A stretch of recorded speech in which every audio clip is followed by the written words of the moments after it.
ಈ ಭಾರತ ಭೂಮಿಯಲ್ಲಿ ಹುಟ್ಟಿದಂಥ ಪ್ರತಿಯೊಬ್ಬ ಮನುಷ್ಯನ ರಕ್ತದಲ್ಲಿ ಧರ್ಮ ಇದೆ ಅನ್ನೋದನ್ನ ನಾವೆಲ್ಲರೂ ಕೂಡ ಅರ್ಥ ಮಾಡ್ಕೋಬೇಕಿದೆ. ಇವತ್ತು ಸತ್ಯ ಹೊರಬಂದಿದೆ. ಅವ್ರು ಹೇಳ್ತಿರೋದು ಎಲ್ಲವೂ ಸುಳ್ಳು. ಇದು ಪಿತೂರಿಗಾಗಿ, ಹಣಕ್ಕಾಗಿ, ಮತ್ತೊಂದಕ್ಕಾಗಿ, ಇಲ್ಲ ಅವರ ಅವಹೇಳನೆ ಮಾಡೋಕ್ಕಾಗಿ ಅನ್ನುವಂಥದ್ದು ಸಮಾಜಕ್ಕೆ ಗೊತ್ತಾಗುವಂಥದ್ದು ಕಾರಣ ಆದದ್ದು ಏನಂದರೆ SIT ಸಮಚಿತ್ತದಿಂದ ಅತ್ಯಂತ ಸಮಾಧಾನದಿಂದ ಅಷ್ಟು ಗುಂಡಿಗಳು ನಾವು ಹೇಳಿದಷ್ಟನ್ನು ತೆಗೆದು ಅದರಲ್ಲಿ 99% ಅಲ್ಲ 100 ಏನಿಲ್ಲ ಅಂತ ಹೇಳಿದ ಮೇಲೆ ಈ ಸತ್ಯವನ್ನು ಎಲ್ಲರೂ ಒಪ್ತಾರೆ. ಲಕ್ಷಾಂತರ ಕೋಟ್ಯಾಂತರ ಜನ ಮಂಜುನಾಥನ ಭಕ್ತರು, ಅಣ್ಣಪ್ಪನ ಭಕ್ತರು ಮತ್ತು ಧರ್ಮಸ್ಥಳ ಯೋಜನೆಯ ಫಲಾನುಭವಿಗಳು ಯಾರಿದ್ದಾರೋ ಅವ್ರನ್ನೆಲ್ಲರೂ ನಮ್ಮ ಪರವಾಗಿ ಹೊಲಿಸ್ಕೊಂಡ್ಬಿಡ್ಬೋದು. ಈ ಸನ್ನಿವೇಶದಲ್ಲಿ ನಾವು ಇವ್ರು ನಿಂತಂಗೆ ಮಾಡಿದ್ದೀವಿ ಅನ್ನುವಂಥ ಒಂದು ಮುಖವಾಡ ತೋರಿಸುವಂಥ ಪ್ರಯತ್ನ ಇವತ್ತು BJPಗರಿಂದ ಮತ್ತು ವಿರೋಧ ಪಕ್ಷಗಳಿಂದ ಆಗ್ತಿವೆ. ಅರ್ಧದಲ್ಲಿ ಬಿಡಬೇಕು ಅನ್ನುವಂಥದ್ದು, ಬೂದಿ ಮುಚ್ಚಿದ ಕೆಂಡದ ರೂಪದಲ್ಲೇ ಇರಬೇಕು ಅನ್ನುವಂಥ ಮನಸ್ಥಿತಿ BJPಯವರಿಗೆ ಮತ್ತು ಬೇರೆಯವರಿಗಿದೆ. ಇದನ್ನು ರಾಜಕಾರಣ ಕಾರಣಕ್ಕೆ ದಯಮಾಡಿ ಉಪಯೋಗಿಸ್ಬೇಡಿ. ನೀವು ಮಾಡುವಂಥ ತಪ್ಪು ಕಾವಂದರು ಮತ್ತು ಕುಟುಂಬದವ್ರ ಮೇಲೆ ಪರಿಣಾಮ ಬೀರುತ್ತೆ. ಮಂಜುನಾಥನ ಹೋಗುವಂಥ ಭಕ್ತರಲ್ಲಿ ಕಸಿಬಿಸಿನ ಉಳಿಸಬೇಕಾಗಿಲ್ಲ. ಸತ್ಯ ಈಚೆ ಬಂದಿದೆ. ಅಲ್ಲಿ ಷಡ್ಯಂತ್ರ ಅನ್ನೋದು ಮೇಲ್ನೋಟಕ್ಕೆ ಗೊತ್ತಾಗೋದಲ್ಲ, ವಾಸ್ತವವಾಗಿ ಗೊತ್ತಾಗಿದೆ. ಆದರೆ ಆ ಷಡ್ಯಂತ್ರ ಮಾಡಿದವರು ಹಿನ್ನೆಲೆ ಯಾರು ನಿಂತರು ಅನ್ನೋದು ಇನ್ನೂ ಅಷ್ಟು ಈಚೆ ಬರಬೇಕಿದೆ. ಆಮೇಲೆ ಯಾರು ಇದನ್ನೆಲ್ಲ ಪ್ರಚಾರ ಮಾಡ್ತಿರ್ತಕ್ಕಂಥದ್ದು, ಈ ಪ್ರಚಾರ ಮಾಡ್ತಿರ್ತಕ್ಕಂಥ ಮಟ್ಟಣ್ಣ ಈ BJP ಯುವ ಮೋರ್ಚಾ ಅಧ್ಯಕ್ಷನಾಗಿದ್ದಂಥವನು. ಹಾಗಾದ್ರೆ ಏನು ಸಂಸ್ಕಾರ ಅವ್ನಿಗೆ ಸಿಕ್ಕಿತ್ತು? ಮುಖವಾಡ ಕಳಿಸಿದೆ, ಅವರೆಲ್ಲ ಬೆತ್ತಲಾಗಿದ್ದಾರೆ. ಅವ್ರಿಗೆ ಶಿಕ್ಷೆ ಆಗುವವರೆಗೂ ನಮ್ಮದು ಸಂಯಮದ ಹೋರಾಟ ಆಗಬೇಕು. ಅಲ್ಲಿವರೆಗೂ SIT ತನಿಖೆ ಮುಂದುವರೆದು ಅದು ಪೂರ್ಣ ಪ್ರಮಾಣದಲ್ಲಿ ಆಗಬೇಕು. ಇವತ್ತು ಮೊದಲನೇ ದಿವಸದಿಂದನೂ ಕೂಡ CBI ವಹಿಸಿ ಅಂತ ಹೇಳಿದ್ದಲ್ಲೂ ಕಾವಂದರು ಪ್ರಮುಖ ಪಾತ್ರ ವಹಿಸಿದ್ರು. ಅದಕ್ಕೆ ಬೇಕಾದಂಥ ಎಲ್ಲವನ್ನ ಸಹಕರಿಸಬೇಕು ಅಂತ ಸೂಚನೆ ಕೊಟ್ಟಿದ್ರು. SIT ಅದಾಗ ಸ್ವಾಗತ ಮಾಡಿದ್ರು. SITಗೆ ಪೂರ್ಣ ಪ್ರಮಾಣ ತನಿಖೆ ಆಗಬೇಕು ಅಂತ ಹೇಳಿದ್ರಲ್ಲಿ ಕಾವಂದರು ಮೊದಲಾಗಿದ್ದರು. ಸತ್ಯಕ್ಕೆ ಜಯ ಇದೆ. ಸದಾಕಾಲ ಕಾವಂದರಿಗೆ ನಾವೆಲ್ಲರೂ ಒಟ್ಟಿಗೆ ನಿಲ್ಲೋಣ. ಧರ್ಮಸ್ಥಳದ ಭಕ್ತರಾಗಿ ನಾವೆಲ್ಲರೂ ಕೂಡ ಎಲ್ಲ ಹೋರಾಟಕ್ಕೂ ನಾವು ಕೂಡ ಸಜ್ಜಾಗಿರ್ತಕ್ಕಂಥವ್ರು, ಸದಾಕಾಲ ಚಿಂತನೆಯಲ್ಲಿರ್ತಕ್ಕಂಥವ್ರು, ಬಡಜನರ ಸೇವೆಗಾಗಿರ್ತಕ್ಕಂಥ ಧರ್ಮಸ್ಥಳ ಗ್ರಾಮಾಭಿವೃದ್ಧಿ ಯೋಜನೆಯ 10 ಹಲವು ಈ ಕಾರ್ಯಕ್ರಮಗಳು ಸದಾಕಾಲ ನಮ್ಮ ರಕ್ಷೆಗಿದೆ. ನಾವು ಅವರ ಜೊತೆಗೆ ಸದಾಕಾಲ ಇರ್ತೀವಿ. ಒಳ್ಳೆಯ ಸುಂದರ ಸಮಾಜ ಕಟ್ಟಕ್ಕೆ ವೀರೇಂದ್ರ ಹೆಗಡೆ ಅವರ ಕೊಡುಗೆ ಅಪಾರವಾದದ್ದು. ಧರ್ಮಸ್ಥಳದ ವಿಚಾರವಾಗಿ ಒಂದಷ್ಟು ಮಾತಾಡಬೇಕು ಅನ್ನಿಸ್ತು, ಅದಕ್ಕಾಗಿ ಈ ವಿಡಿಯೋ ಮಾಡ್ತಾ ಇದೆ. ಇತ್ತೀಚೆಗೆ ಧರ್ಮಸ್ಥಳದಲ್ಲಿ SIT ತನಿಖೆ ಆದದ್ದು. ಅನಾಮಿಕ ರೂಪದಲ್ಲಿ ಒಬ್ಬ ಬುರ್ಡೆ ಹಿಡ್ಕೊಂಬಂದದ್ದು, ಬುರ್ಡೆ ಹಿಡ್ಕೊಂಬಂದ್ಮೇಲೆ ಕೋರ್ಟ್ಗೆ ಹೋದದ್ದು, ಕೋರ್ಟ್ನಿಂದ ಯಾವುದಾದ್ರು ತನಿಖೆ ಮಾಡಿ ಅಂದದ್ದು. ಅದಾದಮೇಲೆ ಕರ್ನಾಟಕ ರಾಜ್ಯ ಸರ್ಕಾರ SIT ರಚನೆ ಮಾಡಿ ತನಿಖೆ ಪ್ರಾರಂಭ ಮಾಡಿದ್ದು. SIT ತನಿಖೆ ಸುಮಾರು 16-17 ಗುಂಡಿ ತೆಗೆದಾದ್ಮೇಲೆ ಅಲ್ಲಿ ಏನೂ ಇಲ್ಲ ಅಂತ ಅನ್ಸಿದ ಮೇಲೆ ಈಗ ಯಾವ ಅನಾಮಿಕ ಚಿನ್ನಯ್ಯ ಇದ್ನೋ ಅವನ್ನ ಕಸ್ಟಡಿ ತಗೊಂಡು ತನಿಖೆಗೆ ಮುಂದುವರಿಸಿರ್ತಕ್ಕಂಥದ್ದು. ಅದ್ರ ಹಿಂದೆ ಇದ್ದಂಥ ಸುಜಾತಾ ಭಟ್ಟನ್ನು ತನಿಖೆ ಮಾಡ್ತಿರ್ತಕ್ಕಂಥದ್ದು. ಅಲ್ಲಿ ವಿಡಿಯೋ ಮುಖಾಂತರ ಪ್ರಚಾರ ಗಿಟ್ಟಿಸೋಕ್ಕಾಗಿ ಈ ರೀತಿಯಾದಂಥ ಕ್ಷುಲ್ಲಕವಾದಂಥ ವಿಚಾರಗಳನ್ನ ಹರಿಬಿಟ್ಟಿದ್ದಂಥ ಸಮೀರ್ನ ಮತ್ತೊಂದು ಕಡೆ ವಿಚಾರಣೆಗೆ ಒಳಪಡಿಸ್ತಿರ್ತಕ್ಕಂಥದ್ದು. ಇದ್ರ ಜೊತೆಗೆ ತಿಮ್ರೋಡಿ ಮತ್ತು ಮಟ್ಟಣ್ಣನವ್ರನ್ನ ವಿಚಾರಣೆಗೊಳಿಸ್ತಿರ್ತಕ್ಕಂಥದ್ದನ್ನ ನೋಡ್ತಾ ಇದ್ದೀವಿ. ಈ ಸನ್ನಿವೇಶದಲ್ಲಿ ವಿರೋಧ ಪಕ್ಷವಾದಂಥ BJP ಧರ್ಮನಾಶಕ್ಕೆ ಸರ್ಕಾರ ಕಾರಣ ಆಗಿದೆ, ಹಂಗಿದೆ ಹಿಂಗಿದೆ ಅಂತ ಇಲ್ಲ ಸಲ್ಲದ ಬೊಬ್ಬೆ ಹೊಡೆಯೋಕ್ಕೆ ಪ್ರಾರಂಭ ಮಾಡಿದ್ದಾರೆ. ಆಮೇಲೆ ನಾವೇನೇ ಧರ್ಮವನ್ನು ಉಳಿಸುವರು ಅನ್ನುವಂಥ ಮಾತುಗಳನ್ನು ಕೂಡ ಹೇಳೋಕ್ಕೆ ಶುರು ಮಾಡಿದ್ದಾರೆ. ಈ ಭಾರತ ಭೂಮಿಯಲ್ಲಿ ಹುಟ್ಟಿದಂಥ ಪ್ರತಿಯೊಬ್ಬ ಮನುಷ್ಯನ ರಕ್ತದಲ್ಲಿ ಧರ್ಮ ಇದೆ ಅನ್ನೋದನ್ನ ನಾವೆಲ್ಲರೂ ಕೂಡ ಅರ್ಥ ಮಾಡ್ಕೋಬೇಕಿದೆ. ಈ ಸನ್ನಿವೇಶದಲ್ಲಿ ಅದನ್ನು ರಾಜಕೀಯ ಲಾಭ ಮಾಡ್ಕೋಬೋದು ಅನ್ನುವಂಥ ದೃಷ್ಟಿ ಇಟ್ಕೊಂಡು ನಮ್ಮ ಕಡೆ ಒಂದು ಮಾತು ಹೇಳ್ತಾರೆ, ಬೆಂದ ಮನ್ಲಿಗಳು ಹಿಡಿಯೋದು ಅಂತಲೋ ಏನೋ ಒಂದು ಮಾತನ್ನು ಹೇಳ್ತಾರೆ. ಆ ರೀತಿಯಾದಂಥ ಪ್ರಯತ್ನವನ್ನು ಮಾಡುವಂಥ ಪ್ರಯತ್ನವನ್ನು BJP ಮಾಡಿಕೊಟ್ಟಿರ್ತಕ್ಕಂಥದ್ದು. ಇದು ಕ್ಷುಲ್ಲಕ ರಾಜಕೀಯ ಮನಸ್ಥಿತಿ ಅಂತ ಹೇಳಿದ್ರೆ ತಪ್ಪಾಗಲಾರ್ದು. ವೀರೇಂದ್ರ ಹೆಗಡೆ ಕುಟುಂಬವನ್ನು ವಾಮಾಗೋಚರವಾಗಿ ಇವರೆಲ್ಲರೂ ಕೂಡ ಮಾತಾಡ್ತಿರುವಾಗ ಒಂದು ಮಾತನ್ನು ಆಡದಿದ್ದಂಥವರು ಈ ನಾಯಕರುಗಳು. ಇವರೆಲ್ಲರೂ ಕೂಡ ಆಗ ಭಾಳ ಸೈಲೆಂಟಾಗಿ ಇದ್ದಂಥವರು. ಅವ್ರನ್ನ ವೈಯಕ್ತಿಕವಾಗಿ ನಿಂದನೆ ಆಗ್ತಾ ಇತ್ತು. ಅವ್ರ ಬಗ್ಗೆ ಇಲ್ಲ ಸಲ್ಲದ ಭಾಷೆಗಳನ್ನ ಆ ಕಡೆ ಸಮೀರ್ ಉಪಯೋಗಿಸ್ತಾ ಇದ್ದ, ಮಟ್ಟಣ್ಣ ಉಪಯೋಗಿಸ್ತಾ ಇದ್ದ, ಎಲ್ಲರೂ ಉಪಯೋಗಿಸ್ತಿದ್ರು. ಆದರೂ ಚಕಾರ ಎತ್ತೆ ಕೂತಿದ್ದಂಥವ್ರು ಆ ನೋವು ತಿಂದವ್ರಿಗೆ ಅರ್ಥ ಆಗುತ್ತೆ ಏನು ನೋವು ಪಟ್ಟರು ಅಂತ. ಅಂಥ ನೋವಿಗೆ ಒಂದು ವಿಮುಕ್ತಿಗೊಳಿಸಬೇಕು. ಸತ್ಯವನ್ನು ಮಾತ್ರ ಈಚೆ ತೆಗಿಬೇಕು. ನೈಜವಾಗಿ ವಿಚಾರಣೆ ತನಿಖೆ ಪೂರ್ಣ ಪ್ರಮಾಣದಲ್ಲಿ ಸಾರ್ವಜನಿಕರಿಗೆ ಗೊತ್ತಾದರೆ ಮಾತ್ರ ಆ ವಿಚಾರದಿಂದ ಆಚೆ ಬರಲಿಕ್ಕೆ ಸಾಧ್ಯ ಇದೆ ಅನ್ನುವಂಥ ದೃಷ್ಟಿಯಲ್ಲಿ SIT ಮಾಡಲಾಯಿತು. SIT ಗುಂಡಿಯನ್ನು ಅಷ್ಟನ್ನು ಸಮಾಧಾನದಿಂದ ತೆಗೆದ ಕಾರಣಕ್ಕಾಗಿ ಇವತ್ತು ಏನೂ ಇಲ್ಲ ಅನ್ನೋದು ಸಾರ್ವಜನಿಕರಲ್ಲಿ ಅತ್ಯಂತ ಮುಕ್ತ ಮನಸ್ಸಿನಿಂದ ಒಪ್ಪುವಂಥ ಮನಸ್ಥಿತಿ ಇವತ್ತು ನಿರ್ಮಾಣ ಆಯಿತು. ಅದಿಲ್ಲ ಅಂದರೆ CBI ತನಿಖೆ ಆಗಿದ್ದಂಥ ವಿಚಾರದಲ್ಲಿ ಸಂತೋಷ್ ರಾವ್ ಅಪರಾಧಿ ಅಲ್ಲ ಅಂದ ತಕ್ಷಣ ಇವ್ರ ಮನೆಯವರೇ ಅಪರಾಧಿ ಅಂತ ಮಾತಾಡ್ತಿದ್ದವ್ರನ್ನೂ ಕೂಡ ನಂಬುವಂಥ ಒಂದು ಯುವಕರಿದ್ದರು.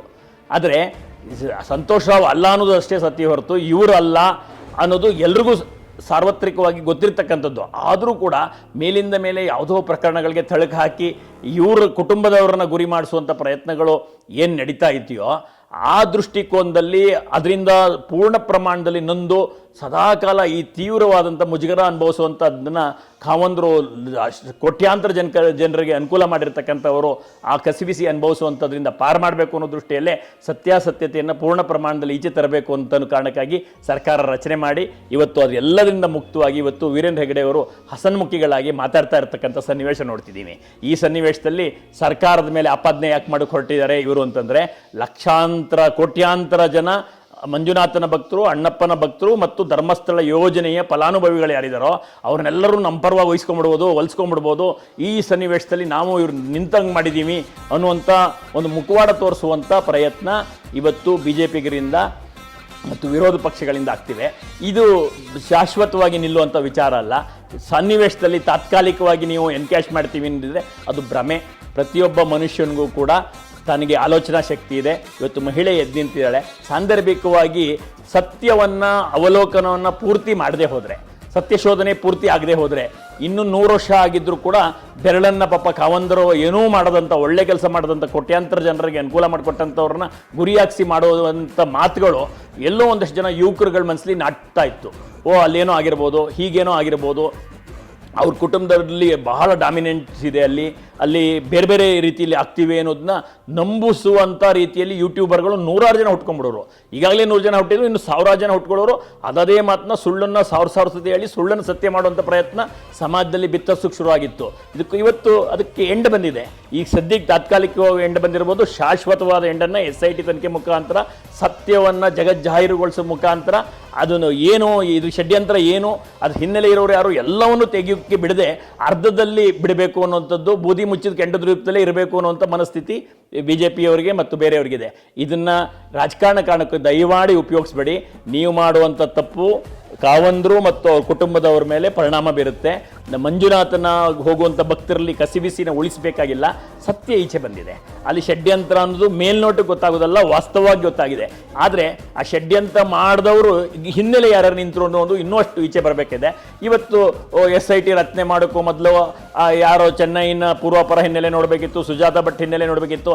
ಅದಷ್ಟು ನೋಡಿದರೆ ಹೆಂಗೆ CBI ಅಂತದೇ ಎನ್ಕ್ವೈರಿ ಮಾಡಿದಾಗಲೂ ಇನ್ನೂ ಅನುಮಾನ ವ್ಯಕ್ತಪಡಿಸುವಂಥ ಸಮಾಜ ಅದಷ್ಟೇ ನೋಡಿದರೆ ಸರ್ಕಾರವೂ ಅವ್ರನ್ನ ಗಾರ್ಡ್ ಮಾಡಿ ರಕ್ಷಣೆ ಮಾಡಿಬಿಡ್ತು. ಸತ್ಯ ಎಲ್ಲ ಹಂಗೆ ಮುಚ್ಚಿಟ್ಟೋಯ್ತು.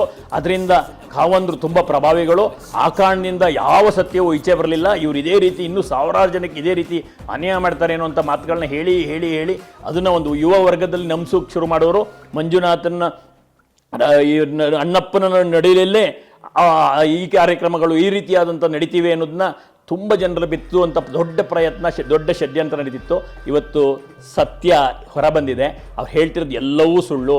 ಇದು ಪಿತೂರಿಗಾಗಿ, ಹಣಕ್ಕಾಗಿ, ಮತ್ತೊಂದಕ್ಕಾಗಿ, ಇಲ್ಲ ಅವರ ಅವಹೇಳನೆ ಮಾಡೋಕ್ಕಾಗಿ ಅನ್ನುವಂಥದ್ದು ಸಮಾಜಕ್ಕೆ ಗೊತ್ತಾಗುವಂಥದ್ದು ಕಾರಣ ಆದದ್ದು ಏನಂದರೆ SIT ಸಮಚಿತ್ತದಿಂದ ಅತ್ಯಂತ ಸಮಾಧಾನದಿಂದ ಅಷ್ಟು ಗುಂಡಿಗಳು ನಾವು ಹೇಳಿದಷ್ಟನ್ನು ತೆಗೆದು ಅದರಲ್ಲಿ 99% ಅಲ್ಲ 100 ಏನಿಲ್ಲ ಅಂತ ಹೇಳಿದ ಮೇಲೆ ಈ ಸತ್ಯವನ್ನು ಎಲ್ಲರೂ ಒಪ್ತಾರೆ.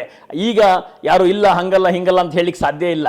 ಇನ್ನೂ 100 ಗುಂಡಿ ತೆಗೆದರೂ ಏನೂ ಆಗ್ತಿರಲಿಲ್ಲ. ಯಾಕೆ ಅಂತಂದರೆ ಅಕಸ್ಮಾತ್ ಯಾವುದೋ ಗುಂಡಿಲಿ ಯಾವುದೋ ಒಂದು ಅಸ್ಥಿಪಂಜರ ಸಿಕ್ಕಿದ್ರೆ ಆ ಅಸ್ಥಿಪಂಜರಕ್ಕೂ ಕಾವಂದರು ಕುಟುಂಬಕ್ಕೂ ಯಾವ ಸಂಬಂಧ? ಯಾರೋ ಅಸಹಜ ಸಾವಾಗಿರ್ತಾರೆ, UDR ಪ್ರಕರಣ ಆಗಿರುತ್ತೆ, ಪೋಸ್ಟ್ ಮಾರ್ಟಮ್ ಆಗಿರುತ್ತೆ, ಅಲ್ಲಿ ಹೂತಿರ್ತಾರೆ. ಅದಕ್ಕೂ ಅವ್ರಿಗೂ ಯಾವ ಸಂಬಂಧ? ಈ ಸತ್ಯವನ್ನು ಎಲ್ಲರೂ ಅರ್ಥ ಮಾಡಬೇಕು. ಮೊದಲನೇ ದಿವಸದಿಂದನೂ ಕೂಡ CBI ವಹಿಸಿ ಅಂತ ಹೇಳಿದ್ದಲ್ಲೂ ಕಾವಂದರು ಪ್ರಮುಖ ಪಾತ್ರ ವಹಿಸಿದ್ರು. ಅದಕ್ಕೆ ಬೇಕಾದಂಥ ಎಲ್ಲವನ್ನ ಸಹಕರಿಸಬೇಕು ಅಂತ ಸೂಚನೆ ಕೊಟ್ಟಿದ್ರು. SIT ಅದಾಗಿ ಸ್ವಾಗತ ಮಾಡಿದ್ರು. SITಗೆ ಪೂರ್ಣ ಪ್ರಮಾಣ ತನಿಖೆ ಆಗಬೇಕು ಅಂತ ಹೇಳಿದ್ರಲ್ಲಿ ಕಾವಂದರು ಮೊದಲಾಗಿದ್ದರು.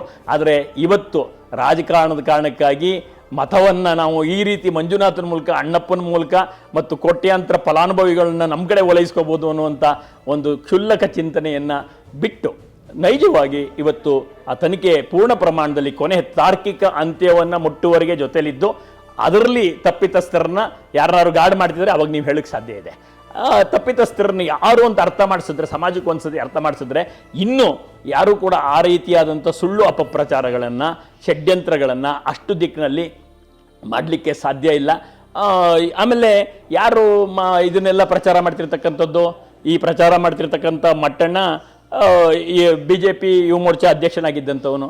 ಹಾಗಾದ್ರೆ ಏನು ಸಂಸ್ಕಾರ ಅವ್ನಿಗೆ ಸಿಕ್ಕಿತ್ತು?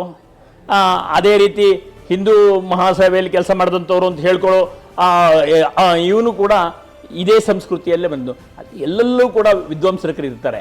ಆ ವಿದ್ವಂಸಕರನ್ನ ಸಮಾಜಕ್ಕೆ ತಿಳಿಸಿ ಆ ಸತ್ಯವನ್ನು ನಾಶ ಮಾಡಿಕೊಟ್ಟವ್ರನ್ನ ಅವರು ನಾಶ ಆಗ್ತಾರೆ ಅನ್ನೋ ತಿಳಿಸೋದು ತನಿಖೆ ಮುಖಾಂತರ ಸತ್ಯ ಹೊರಬಂದಾಗಲೇ ಅದಕ್ಕೆ ಗೊತ್ತಾಗೋಕ್ಕೆ ಸಾಧ್ಯ.